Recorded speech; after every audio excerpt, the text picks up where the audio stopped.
Thanks for joining us for our regular update on Tuesday in advance of the City Council meeting. It's a city program today featuring our city manager, Jan Baum. Always a pleasure, Jan, to get to catch up with you and see all the various exciting things the city is in working on right now. So thank you for having me, Lori. Absolutely. And today's agenda is a busy one. There's some exciting things to look over, and if you're a person who enjoys all the other aspects of city government, I know that, we look forward to things like our Parks and Recreation meetings. There's a Golf Course Advisory Board meeting, Arts and Culture. All those things are coming up or recently passed. Absolutely, yes. Our committees are really getting active, and it's springtime, I think, and so I feel like everybody's very busy right now. And the golf course opened on Monday, or last Monday? Yes, the 18th, I believe. And so, yes, and the weather was beautiful last week, and now we're feeling a little bit of a chill, but, and the golf course is really looking wonderful, getting green, and it just looks great. So Austin does an amazing job over there. Very nice. It's good to hear good things about our city golf course and all the amenities, and we'll talk a little bit more about that. We'll mention, again, with the Golf Course Advisory Board meeting, that's coming up on Friday. But diving right into today's agenda, Jan, we know that the city's been doing some heavy lifting and got some really good advice, and the council spent a lot of time considering our water rate infrastructure, water rate increases, and the infrastructure of the water system in the city.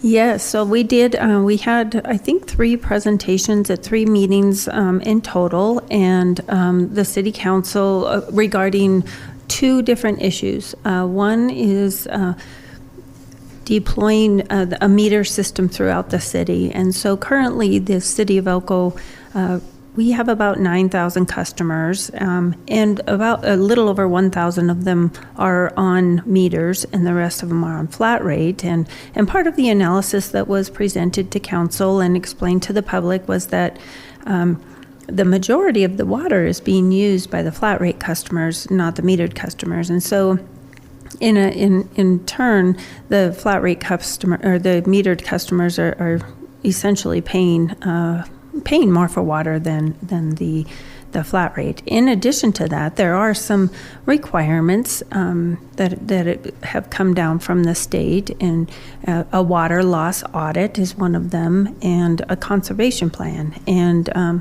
the conservation plan we can give because we do have some watering restrictions in the summer.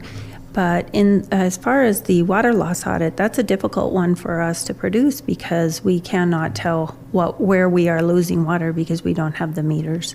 And so, it was a big decision by council. It was a very big decision, and we've started the planning process and to deploy these meters throughout the city. I'm sure it'll take 4 to 5 years for the deployment of the meters, but it'll be a good project. It'll of course be a very busy project, but once it's done, I think it'll make a lot of sense for water users, and the people that are using a lot of water will pay for that use, and the people that aren't won't. And so which is the way it kind of should be. So anyway, it'll be a big project. And then the second part of that is that City Council initiated a water rate increase, and that is tiered.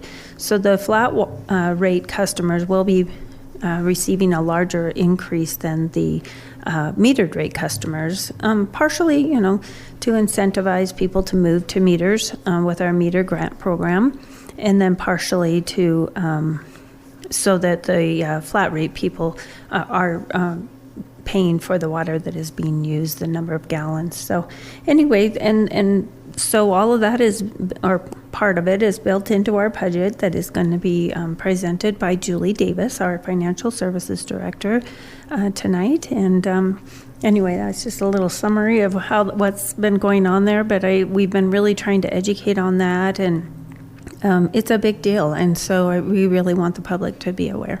Thanks, Jan. And I know we can have Dale Johnson come back on the radio too. Nothing's happening right away, but that flat rate, I think, is it about a 30% increase, about $6 a month or so? Yeah, it was 20% for the flat, and then 10% for the metered, and then on top of that, for the flat rate customers, a $5 a month capital improvement fee. And so obviously, once people move over into the metered, then that $5 fee will go away. All right, so that's all in the works and won't start any time right away, not before July anyway, right? Right. I think that council did move to possibly have the rate increase in place on July 1st. The first step in the rate increase will be a business impact statement, and so we're going to start that process shortly. Kelly, our city clerk, for the next month and a half or so, she will begin that process. I don't know if it'll be finished before she leaves, but she's got it well detailed, and she has a great staff, so we'll get through that. And then, of course, speaking of the city clerk, we'll have an interview on the agenda today. So we have 2 candidates for city clerk, and both of them will be interviewing live before city council this afternoon. So that'll be an interesting process. I haven't seen that one yet, so that'll be good. I know I can't recall seeing something like that too, but again, it's a very visible, very integral position within the city, and certainly that individual should be comfortable with this kind of a setting because it's a very public position. It absolutely is, and it's an appointed position, and this person will report similar to the way I do to the council. And since we have 2 candidates, they will both be interviewing in front of council today. Now, I obviously am poking through the agenda and all the supporting documents, did not see the people named, just wondered if they've been identified or they're going to be, the curtain will be drawn back during the meeting today. I don't know if that's their internal candidates or? Actually, one is internal and one is external, and I do know the names, but if you're not confident, then I don't want to put you in a position. Right. I just didn't see them on the agenda anywhere. So. Yeah. So, I honestly don't know if I can disclose that or That's not. okay. So I will ask. We will all find out together while she sends a quick text to see. Right. But you knew what I was doing. yes, which is not a problem at all. We appreciate it. And again, the city council meets in regular session beginning at 4:00 today, and all of these meetings are online as well as in person at City Hall. You can go on to the website elkocitynv.gov to get all the supporting documents. And then you can go to the online, obviously, portion of the agenda there and find out how to dial right into those council meetings as they're in progress. It's kind of fun to watch. Yeah, really. Absolutely, yes. And like you say, you can listen to it remotely, or you can watch it as well if you have a video. So we welcome participation, and if you join via the GoTo link, you can participate. Yes, Elko City Council meeting. And again, the city government, any local government, any government is stronger for public participation. It's always disappointing, especially when you have big decisions to make when you don't get input. So that's why we do the radio show. We hope people feel inspired and compelled to comment or at least participate or be satisfied with the job that the elected representatives are doing.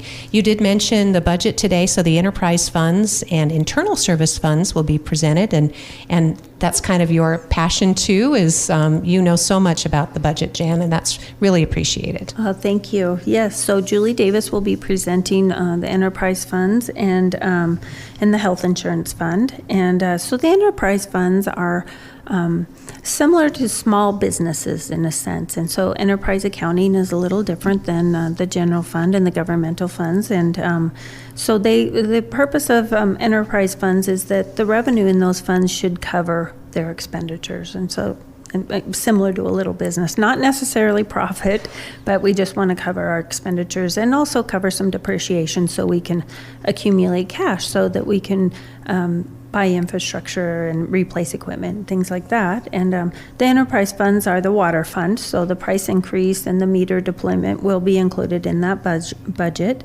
The sewer fund, the landfill fund, the airport fund, the golf course fund, and then the health insurance fund. So all of those will be presented to council today. And out of any of those funds, obviously the water fund has been discussed, and there are some decisions that were made moving forward to keep that not only solvent, but certainly producing in the future to protect the water resources of the community. Any other funds that we know the airport fund has struggled in the past, Jan?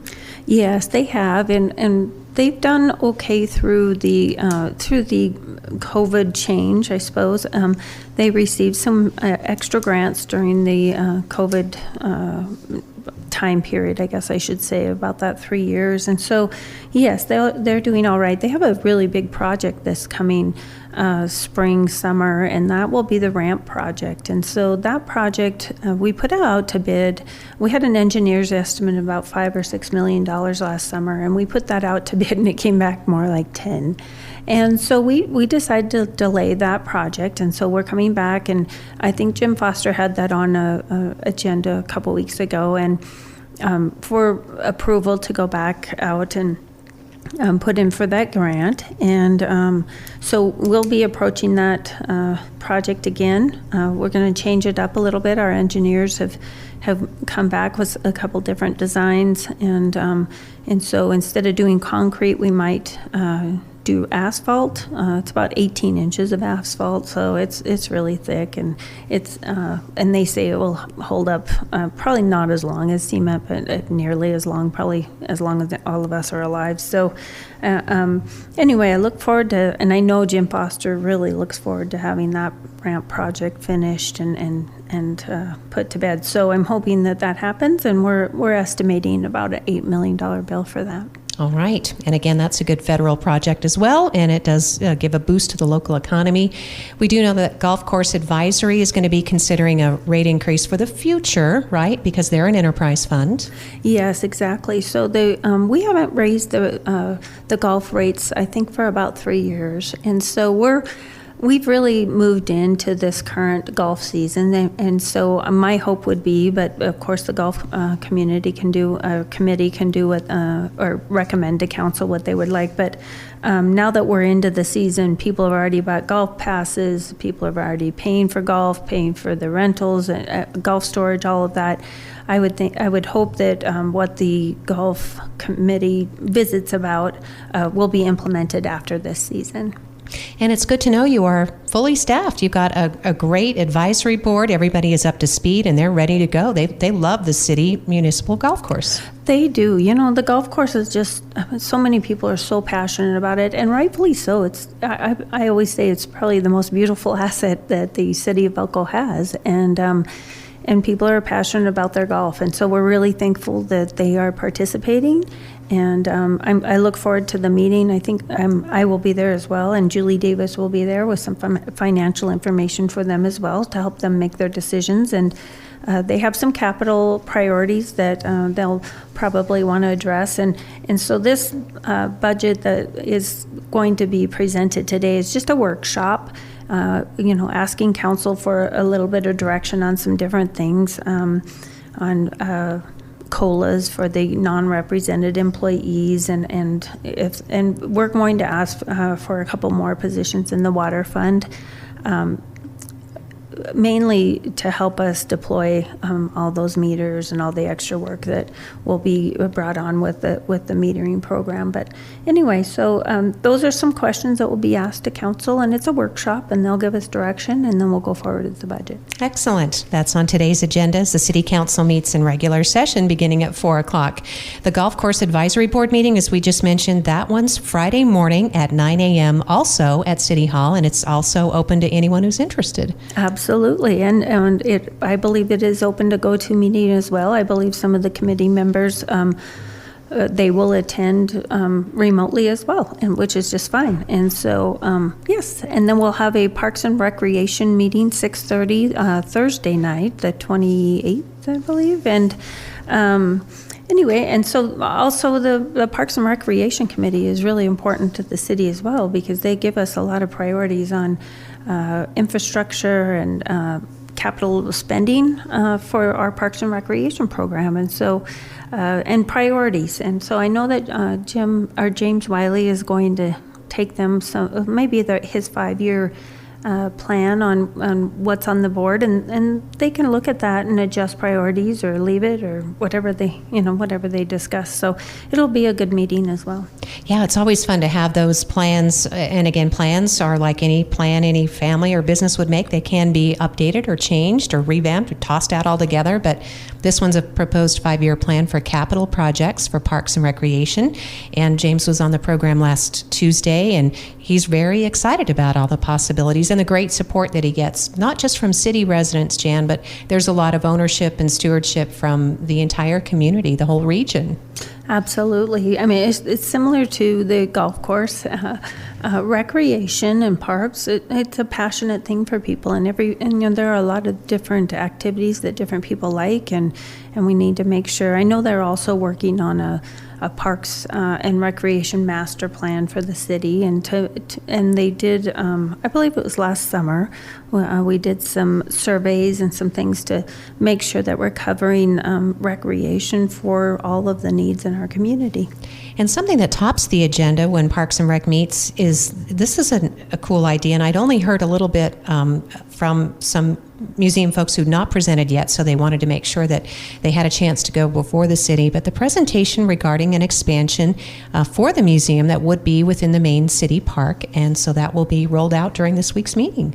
Yes, we're excited to have them present that, and like you said, we've been hearing about it a little bit, but to have something formal and the ideas out there out there for the public, and I think it's a really exciting project. It has some educational opportunities, both for mining and some Native American education. And I'm probably saying too much. I don't know what their plan is there, but I think it'll just be a really good opportunity. And the museum really, it kind of plays into the park. It's for the community and for family recreation and things like that, and so it's a great partnership, and I'm excited to hear about their plan and how that looks. Yep, that'll be, again, for anyone interested, during the Parks and Recreation Advisory Board meeting Thursday, March 28th, 6:30 p.m. And as you mentioned, I believe it's available go-to as well, or in person on that one. I'm not quite sure if it's a go-to. Yes, it is. It was. I think okay. Almost all your meetings are go-to, in fact, which is nice. We try to put that on most of them, exactly. Yeah. And then based on the recommendation or how that presentation for the museum goes, I would anticipate that will go to the council next. We have a lease with the museum, and if this project does go forward, we'll have to expand the footprint of that lease a little bit, so that because it will intrude into the park system a little bit, but so we'll see how that goes and take it to council probably in April. All right. Thanks so much, Jan. Mm-hmm. Jan Baum is our city manager, as we're talking about kind of rolling in some of the other advisory board meetings, but our regular council meeting begins at 4 o'clock today. And again, kind of backtracking onto the agenda, among the items would be possibly the city attorney may be commencing civil action against a nuisance property right there at 8th and Idaho Street, commonly known as the Elko Inn. There are some serious concerns there. Right. So speaking of tough decisions or whatever for the city council, last meeting, city council did move to amend the order for the abatement of the nuisance on that property. And so I'm sure people have noticed that some of the doors are boarded up and the broken windows are boarded up, and part of the council's thought process behind that was they want to block out ways for people to get into the property that are not supposed to be there, because that's been some of the problems. So that has been done.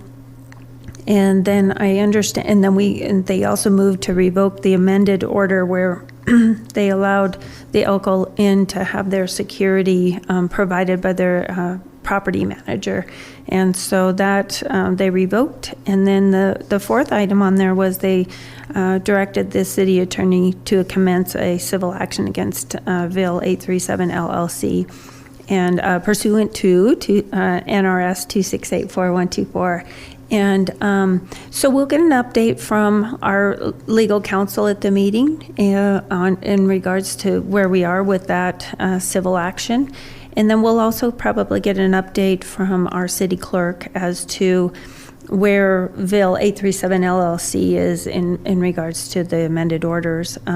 We see they already boarded up, so they're already acting, but there's a slow process that goes with these abatement orders, and that is that per the code, we have to notify them via certified mail. But I believe that we actually received some of the certified mail receipts back, and so hopefully we can move forward on some of this. Oh, good, Jan. We know we're already hearing from the business community that they'd really like to see alternatives pursued, and I think that's why you're looking at this, pursuing this civil action, because property owners, people that take a lot of pride in the city and community, they don't want to see chain link fence and boarded up windows, correct? Right, it looks terrible, and it really does look terrible, and it's right in the heart of our city, and yeah, it's just not something that we really enjoy seeing. So I'm hoping as well, if we can move forward on some different avenues, which includes this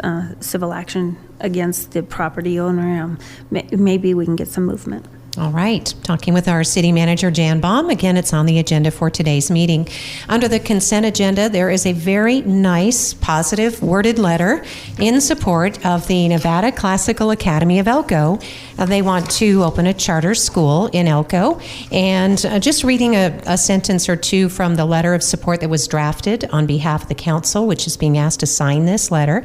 It says, please accept this letter for Nevada Classical Academy of Elko to open a school in our community. It would provide Elko children with an innovative, challenging, and rigorous education and opportunities to grow and lead. But here's a great sentence, Jan. We look forward to witnessing the new school match the remarkable success of the Elko Institute for Academic Achievement, which is the existing charter school, and the Elko County Public Schools. Please vote to approve Nevada Classical Academy of Elko to give the families in our community a variety of school choices they've been asking for. Yeah, so this is a great opportunity for our town, right? Different children learn in different ways. That's just how it is. And so having some alternatives for our children and their parents, everybody has different social circumstances, family circumstances, learning abilities. And so what a great opportunity to have another charter school in our community. We all know that the other charter school has done a great job, and we're excited to see another alternative. And I understand maybe if they get approved, it might go into where the current charter school is moving out of. So it's perfect. It seems like a perfect opportunity. And so I think the council will be happy to support and support the group and sign the letter. These are opportunities that can bring our community together, Jan, in a variety of ways. So it's always nice to have this sort of balanced and civil approach to some of these opportunities. So perfect. Yes, thank you. So also on the agenda, I was going to say there are a couple of things which it looks like the city is moving toward Ericart Boulevard or Ericart, an extension there with the resolutions of the zoning districts? Yeah. So currently our city planner is in the middle of a land exchange and to enable us to have the property where we can extend Ericart Boulevard. And so some people are not aware, but we've had this in a few meetings, but part of our ARPA funding is going towards a water line that will go from the hospital to the tank that is right past the hospital. And with a water line, usually in order to construct the water line, it also comes with a road. And so with that water line, we'll have, not a complete road that's paved and done, but we will have a road base that will go about 2/3 of the way. And so this is another process in helping us get to the end of that, which will be a connector from the hospital to Ericart Boulevard. And not only is that important for water infrastructure and development within the city of Elko, but it's also important to have a second access to the hospital. Currently we have one road in, one road out of the hospital, and this is just something the city really needs, and we've been working on for a long time, and the ARPA funding enabled us to get at least 2/3 of the way there. It'll cost about $10 million, which is a lot of money, but anyway, some of this land exchanges that Kathy Laughlin is working on will help us get the rest of the way eventually. And the city's been planning for this, as you mentioned, for some time. So Absolutely. It's been in our master plan for a really long time. And it's a great project. So it's nice when you have the resources available. They're already earmarked or set aside for some of those expansions. Yes. So, I'm thinking fairly soon that the Earhart Boulevard water line will be our last ARPA project that we kick off, and later in the agenda is the Elko Mountain water line, and so once we finish that one, then we'll head into the Earhart water line, and then most of our ARPA projects will be finished. The ARPA projects do have to be obligated by December 31st, 2024. So our timeline is getting a little tight to get those POs out for those projects, but Dale Johnson has done an amazing job with his staff and managing all of those projects, and they're moving along, and Cattle Drive is almost finished, and Hospital Second Source is almost finished, and so then we can kick off those next two projects. Well, that's exciting, Jan. So thanks for the update. Obviously, it doesn't appear as though the city of Elko will be sending back any of the ARPA money because it was all carefully planned for and a very transparent process in the way it was distributed. Right. So that was quite the process, and so it's been interesting to see all of the infrastructure be laid out, and it's been a really interesting project. And so, like I said, almost all of that, 18 million of the 27 million that the city received was dedicated to water infrastructure, and I think it'll really help with the future of the city even into 10 or 20 years. And so it'll be nice to see all of that infrastructure put in place. All right, Jan. Well, closing out today's program, again, the council meets at 4 o'clock this afternoon, City Council chambers, both in person and online. The only thing that's missing from this agenda, I think we were all hoping to get an update in the swimming pool.